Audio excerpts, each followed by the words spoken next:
Hello, I'm Jesus. I'm here with, Maggie Brown Africa Brown.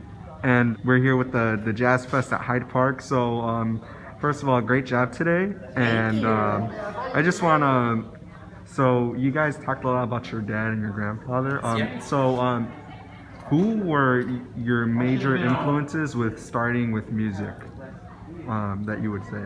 Oscar Brown Jr. Yeah, that was Absolutely. one, Oscar Brown definitely. Jr. was a real big influence. I got hip to Abby Lincoln later, but I mean, we grew up with stuff like Stevie Wonder, just Jackson gonna say 5, that, yes. Prince. I mean, but Yeah. as far as like influencing us, we had a brother, Oscar Brown III. He, just sitting watching them perform. Right. That's surely our greatest influence. I was a backstage kid, you Right. know what I'm saying? So I was always backstage at the gig, and they're doing the set lists and they're rehearsing and all of that, so it was always around us. So it was kind of in our blood too, I think, Talking about things that music that you guys grew up with.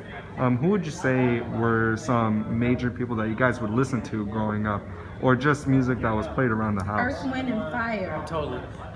Pointer Sisters, Jimi Hendrix. See, we had Hyde older sisters and players. brothers, and so and back then. Parliament Funkadelics. Yeah, there was I a mean, lot of range. I mean, I had a sister that was into Johnny Mathis and Nancy Yes, Wilson. Then we had a sister that was into King Pleasure, my little red top, and she was also very much into Stevie. Exactly. And then and you had Bobo and the Sunrise. Are you kidding? Oh, man, Yeah. yeah. So it was I everything. still can't Baba hear Phil Koran was a great influence in our lives, even when we didn't realize it. We were young and we were being taken to his influenced, workshops that's right. and being influenced by his wonderful tutelage. And then as adults, we ended up working under Working with him him. and playing, Yeah, performing taking with him in lessons some and major learning things. events that he put on. That's right. Yeah. Taught us a lot. Yeah, that's amazing. So you guys talk about and say that music has impacted your lives greatly. How do you think jazz and music will impact the future generation or the society in the next few years? Wow. One thing I would say is how like jazz, when you're really doing what jazz is, you're doing something from the heart. It's spontaneous, it's a feeling thing. And so that purity of just you putting out your truth, just laying it out there, that's gonna help. Because there's a lot of contrived stuff, there's a lot of phony stuff, there's a lot of stuff that's just made simply to make money. And it's not that we don't need to make a living from what we do, but yeah, to me, that's the thing about jazz. It's great to see the young lions that are coming along. I love working with Kenari as much as possible, and they could be even younger than that. It doesn't matter because this music, you see, for people of African descent, the music was our cultural expression. It was part of our life, what we did, part of our ritual when the children played, when the grain was ground, when the men went out to hunt.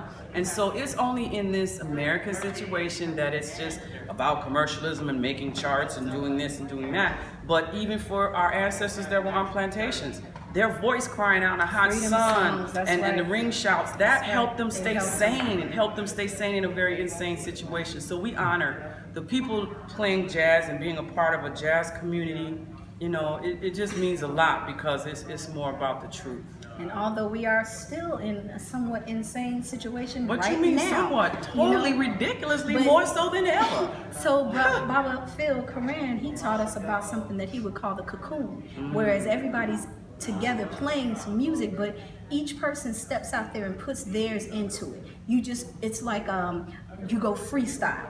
There's what's written on the paper, or there's the song but then you get to express there. yourself. And that's what Maggie was talking about when it's spontaneous, it's right there, it's from the heart. And so when everybody puts it in from the heart and then comes back together, you find yourself in this cocoon and you are creating right there in the moment. So I think Never the that same ever it's again. never the same. And I think that it will influence the young people to branch out and be creative and be create their own Self-expressive. cocoon and express themselves in a positive way and impact us and the world. That's amazing. We love that. Well, thank you guys so much. you. You're quite welcome. You're Thanks for adorable. asking us to Jesus, interview. I'm Indeed. here with We're glad to see you doing what Africa you're Brown. doing, interning and bringing it along. And I'm her sister Maggie, Maggie Brown. Thank you so We're much. two brown Okay. sisters. Yes, All two right. brown sisters. signing off. Thank you. Bye.